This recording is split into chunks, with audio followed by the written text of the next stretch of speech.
अंघोळ केली आणि रात्री बदाम भिजत ठेवलेले तेच खाऊन घेतले आणि थोडासा चहा बनवला।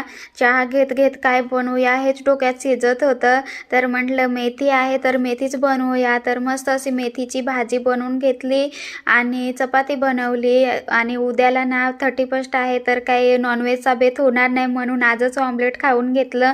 आणि दुपारच्या वेळेला मस्त असं फेशियल म्हटलं करून घेऊया। एवढे मोठे डब्बे घरीच पडलेले आहेत, कधी करत नाही, त्याच्याकडे लक्षच दिलं नाही कधी। तर आता ना खूपच थंडी असते त्याच्यामुळं करू पण वाटत नाही, म्हटलं आज टाईम आहे तर आज करून घेऊया।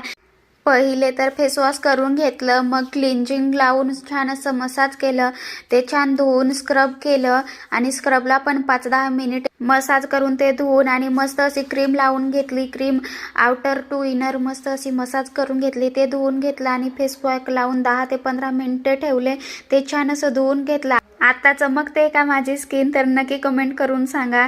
तर भेटूया नवीन व्हिडिओमध्ये, बाय।